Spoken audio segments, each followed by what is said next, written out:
welcome to another booktube video from me, Lauren, from Lauren and the Books. I hope you're all doing very, very well. This video is a chatty video about my thoughts on the Women's Prize for Fiction longlist. Now, this video is going up on Tuesday.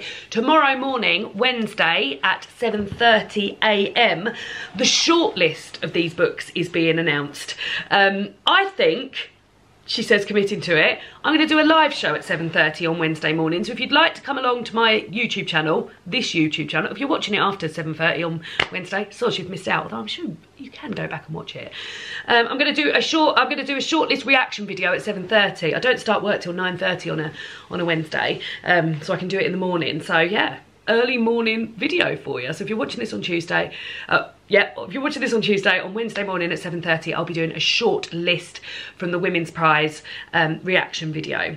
So here in this video, I'm going to talk my way through all 16 books that were longlisted. I have read 2, 4, 6, 8, 10 of them. I've got 2 on the go. I DNF'd 1 and I've got 3 that are unread. So there's likely these aren't going to get all read by the time Tuesday rolls around. I'm filming this on Sunday. Well, because one of them I'm reading at the moment is really, really long, so that's not going to get done before then. So yeah, I'm probably going to be going into the shortlist situation, having not read 3 of them. But let's work our way through them. As we go, I'm going to talk about the ones that I think would probably make the shortlist. Historically, there's always been 6 books on the shortlist, so I've picked out 6 here. Some that I want on the shortlist, some that I think will make it, and yeah, let's chat. So I'll start with the 2 books that I'm currently reading. The first one is Demon Copperhead. I've been listening to the audiobook of this. This is by Barbara Kingsolver. And I've been listening to the audiobook of this and I've been quite enjoying it. It's very, very long. I've actually got the copy of it here as well because I got it out on Libby to listen to, but then that had 21 days on it and it was 23 hours long, and I was like, I'm not sure I'm going to get through that. I only really get a chance to listen to sort of like an hour or 2 during the week. At the weekend I don't listen to audiobooks as much because I'm busy. So I got this from the library as well, thinking if the audiobook has to go back, then I will continue with it. But yeah, I'm 60% through this. Well, 59% if we're going by what I've been listening to, and I go through real stages of like loving this and not loving this. So this is based briefly, well, I say it's based briefly. I've never read David Copperfield by Charles Dickens, but there's elements of David Copperfield which are reflected in this book, or it's inspired by. I don't know, I've not seen it. If you have read David Copperfield and you have read Demon Copperhead, please do write below in the comments how much they're related, because I would be interested to find out how influenced Demon Copperhead has been. So it's about a young lad living in the US, sort of spanning the 90s. He's only a teenager, like an early teenager at the moment, the point I'm at. He's about 14. But when I'm reading it, it really doesn't feel like it's from the 90s, and then it sort of like surprises me with like a reference to the Spice Girls or a film they're going to see or something like that, and I'm always like, oh yeah, this is more recent than I realise. But yeah, I'm finding it okay, probably like the top end of okay. So like okay going into good. Sometimes when I'm listening to it, I get really, really immersed in it. It gives me quite big Goldfinch vibes. I thought we'd be covering like the whole of this young boy's life. We have since he was a child up until he's a teenager. And early doors, I was thinking this is a little bit like when we follow the character in The Goldfinch by Donna Tartt. But yeah, it sort of, I get immersed in it and I think I'm really into this.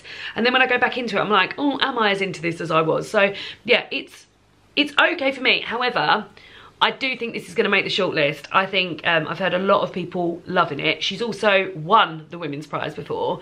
But yeah, so I'm finding it okay into good, but I think it will make the shortlist. The next one I'm reading, and I've literally just read the first chapter of it, and I say first chapter, this is the chapters in this book are very, very short, is I'm a Fan by Sheena Patel. And previously, I was going to say that I've only well, I can still say that. So I've only loved one of the books on this 16 list of books. List of 16 books. I've only loved one of them. We'll get onto that a bit later. But having just read the first chapter, or the first part of this book, because it was like literally just over a page, I was gripped, very, very highly gripped. So I'm looking forward to reading more of that and getting more into it. It's the book we're reading for my Patreon book club this month as well, so I'm looking forward to discussing this at the end of the month on Sunday. But yeah, so this book is about a woman who is obsessed with another woman online and watches all of her Instagram stories, and they are both sleeping with the same man, and that's all I can sort of garner from what I've read and the blurb on the back. But yeah, it was written in such a sort of like conversational tone, and the way she was speaking to you, it actually felt like I was really taking it in, like someone was stood there saying those words to me. So I think if the writing style continues, and it continues as it has been basically on that first page, it's not a particularly long book, and like I said, there's a lot of like blank spaces. I think I'm gonna really like this one a lot.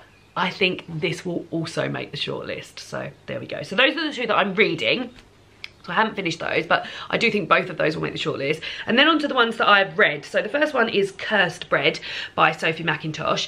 Read this earlier on this month. And yeah, I found this, okay, similarly to I'm a Fan, it's about a woman who is obsessed with another woman.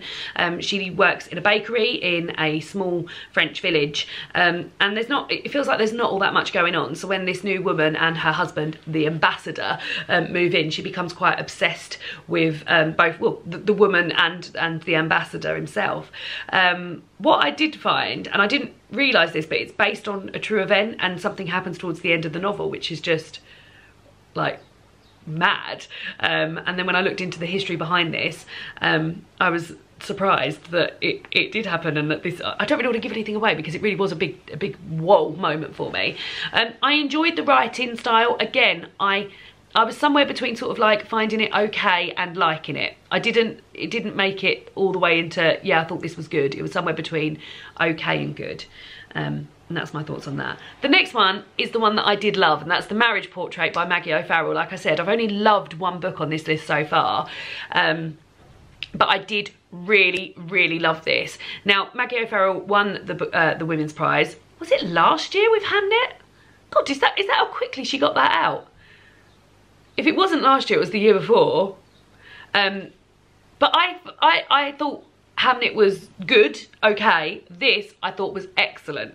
So The Marriage Portrait is all about a young girl being betrothed to an older chap, and you find out very early at the beginning of the book that she was murdered by her husband, and she believes she's going to be murdered by her husband. And you're flicking between two timelines of her being a child and the sort of backstory of that, and the backstory of her parents meeting and their marriage and how they grew to love one another, and the stories of her brothers and sisters and her education, and how her dad believes that she should have an education as much as the boy should have an education. And then you're flipping between that sort of like her growing up, which I was really loving, with the sort of her currently in this relationship with her husband and being betrothed to him and marrying him, and then him changing, or her getting to know him and realising he's not quite the person that she thought he was, and then building up to this big event where they're away together in a sort of remote place and she believes that he's going to kill her.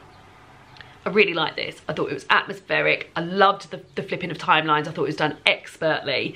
And I loved it. I really loved it. I kept saying to my sister the whole way through, you're gonna love this. She loved Hamnet. So I think if you loved Hamnet and you like Maggie O'Farrell's writing, I mean, Maggie O'Farrell is an amazing writer, isn't she? But yeah, I thought this was great. And I really hope that it makes the shortlist. I really hope it does. So that's 3 so far. So I've already talked about 1, 2, 3, 4 books, and 3 of those I think are going to be on the long list. And on the shortlist, and I maybe think this next one's going to be on the shortlist as well. So the next one is Trespasses by Louise Kennedy, and I think this is probably going to make the shortlist as well. I hope it makes it. This was one that I enjoyed. I didn't love, but I enjoyed. And this is set with the backdrop of the Troubles, and we're following Kushla, who is a woman who works as a teacher and also works in her brother's bar. She's sort of supporting an alcoholic mother, and she's got lots of things going. I mean, living amongst the Troubles, I imagine, is troubling enough, but she's also trying to help out some of the poorer kids at school and helping out their families and stuff like that. And she begins to have an affair with a married man. And yeah, this was really, I remember vividly one of the comments on the front of this book is that an unforgettable debut about people's like ordinary lives. And it really is. It's sort of like just a peep into people's lives at that time and what was happening. And I found it really emotional and really like, I felt very familiar with all these people. I also read this in a day, so that's like telling, isn't it, that I just read it in a day. But yeah, I thought it was really good, and I hope that it makes the shortlist. Next up is the Bandit Queens. Now this is one I went into, having read the first chapter, I was like, this is going to be a 5-star, this is going to be brilliant. And it just sort of like petered off in the middle. I feel like it was a bit long. It wasn't that long a book, but like I felt like it dipped a bit in the middle. And then by the end it all sort of like sped up and tried to get everything out. So we're following Geeta, who lives in a rural Indian village, and her husband has been missing for so long. People believe that she murdered her husband, and then other women in the village come to her and say, oh, can you help me get rid of my husband? And yeah, and there's that, and there's themes of sort of like friendship and women here. But yeah, it like I said, it dropped in the middle for me. So I enjoyed the beginning, in the middle, and then when the sort of like action picked up a little bit at the end, I enjoyed it more there. But yeah, I didn't love it. I liked it. Next up is Homesick, which I think is probably, apart from the one that I DNF'd, this is the one that I enjoyed the least out of all of the books. This is by Jennifer Croft, I think it was.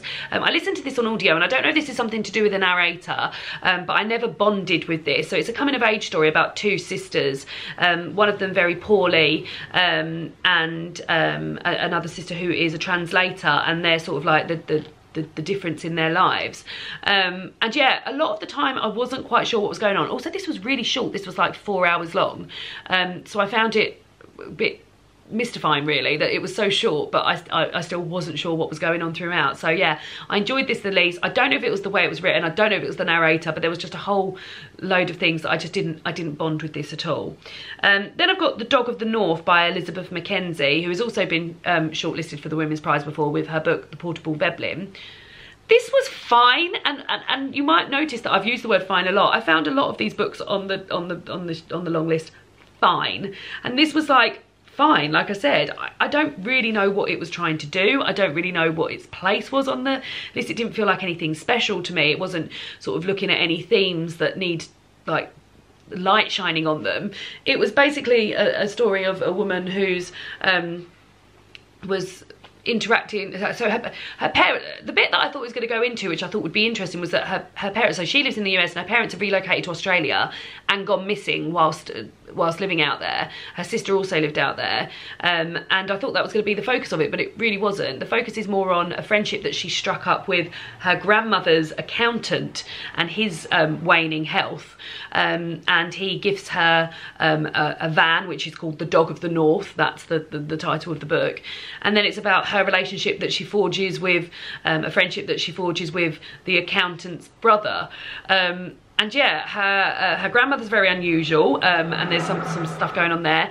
Her grandfather has remarried and is in an unhappy marriage, and yeah, it was all just a bit fine. Like, there was just nothing. I was shocked to see it there, and I've got nothing more to say on it really, apart from that, which feels bad vibes. But yeah, it was just, I read it, I got it, it was fine.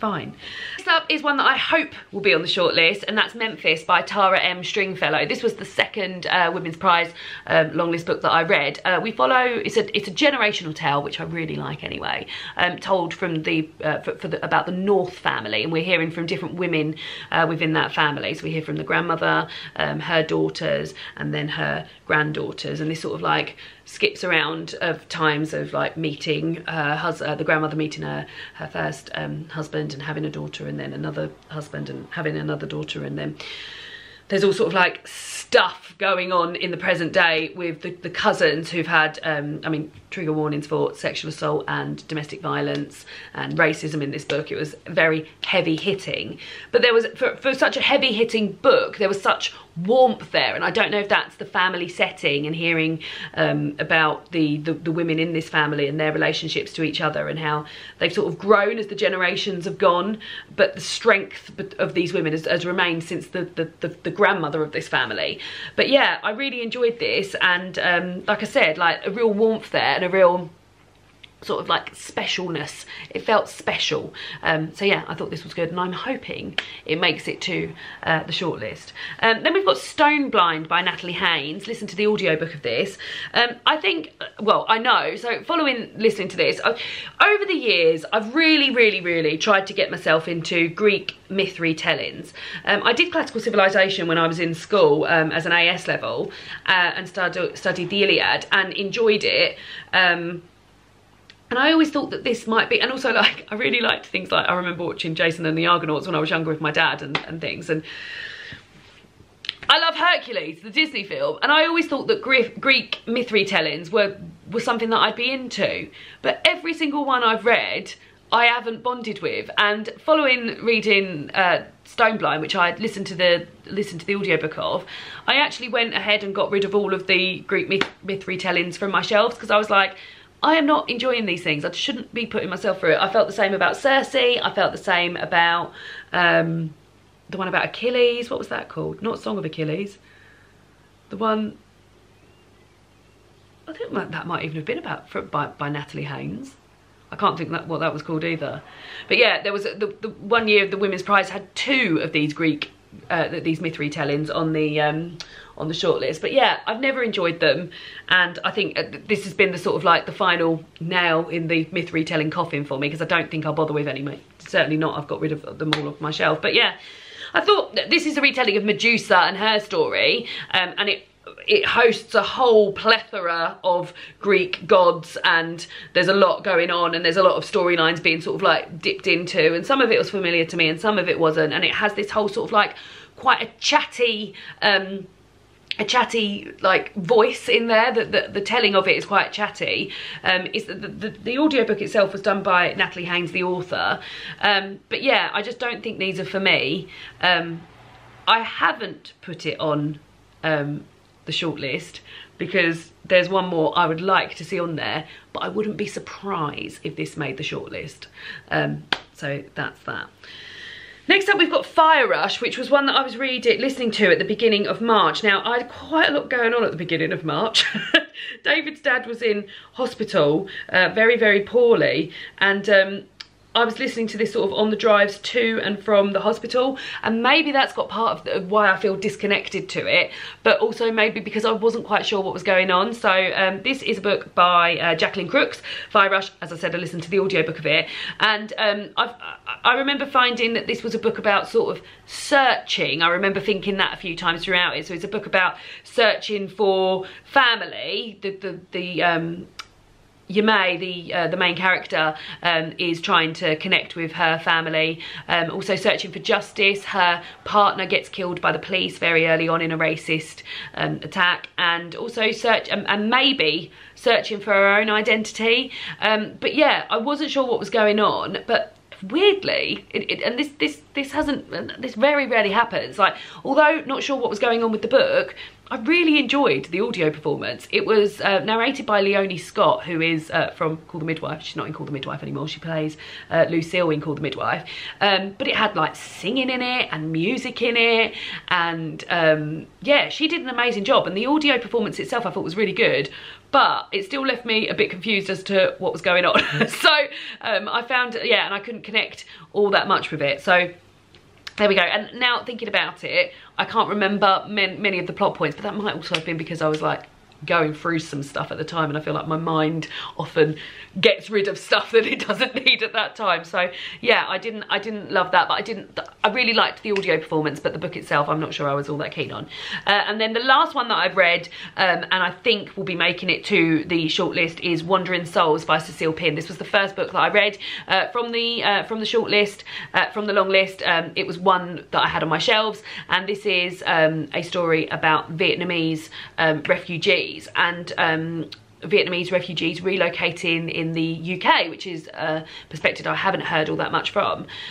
We hear the story of a family in Vietnam planning to leave via boat, and the family splits into two, one with an older sister and 2 boys, and then the mother and father on another boat with the younger kids. And you're hearing this, you're hearing their tale told from the sister and the 2 brothers whose boat makes it, and the other boat with the parents and the younger kids on that doesn't make it. And you're hearing from the ghost of one of the young lads on that boat. Now, when I heard that, I was like, I don't know if I'm going to get on with that. I don't normally get on with sort of like ghostly voices, but it was so beautifully and gently and respectfully done.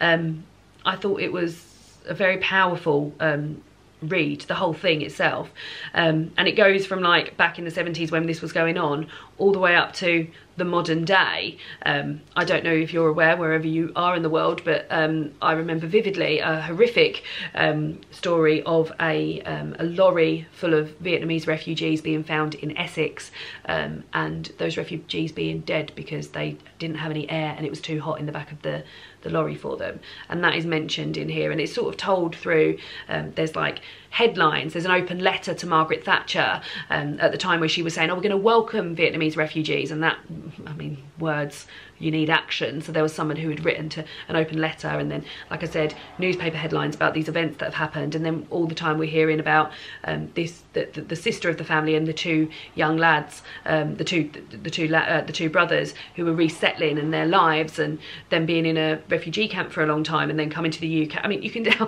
tell how much this has stayed with me because I've got a lot to say about it. But yeah, I thought it was really, really powerful, amazingly written, and I really, really, really hope it makes it to the shortlist. I really do. So now we're moving on to the one book that I've DNF'd from the long list, and then the 3 that I haven't read.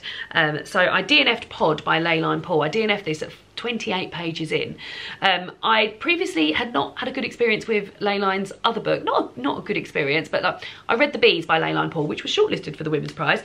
When I was made aware of the Women's Prize, I don't know how many years ago that was, 10 years maybe, and I went into this thinking, oh, this is a book about an anthropomorphised dolphin, and I know I didn't enjoy Leyline's previous book about an anthropomorphised bee, and this has got more perspectives than the anthropomorphised bee book has. This has got perspectives from whales and I believe later on in the book humans, but I didn't get as far as that. But yeah, so I went into it thinking, oh, I don't know if I'm going to like this. I didn't like the sort of, I didn't find there was much personality or much for me to hook on to the bee characters in The Bees. But I was like, we'll give it a go. So we gave it a go, 28 pages in, and I'm like, I don't know how much I'm enjoying this. And then I recorded an episode of the Bookcast Club podcast, and they had recently done an episode on Pod, and I thought to myself, I've got so many of these books to read. If I'm not hooked with this instantly, or I'm finding it a difficult reading experience, which I was, the writing style I just don't think I was connecting with, I was like, I will listen to this episode of the podcast.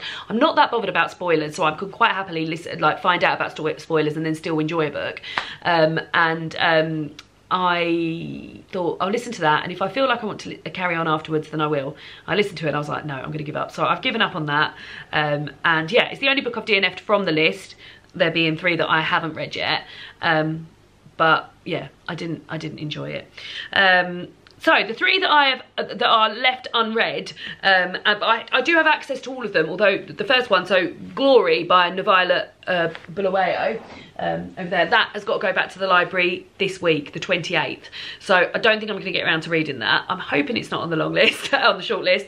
I got it from the library and I was like, oh, I will pick this up. And on the back, the blurb said satire, and I'm not all that into satire. Also, a lot of you have been watching my videos for many, many years, know my sort of like reading tastes and things that I like and don't like in a book. And after I hauled that from the library, many people wrote underneath, I don't think you're going to enjoy that book, Lauren. So that also maybe put me off a little bit, but we'll see. Then Black Butterflies, the publisher sent me that, so I've got that over there, and I will get round to reading that.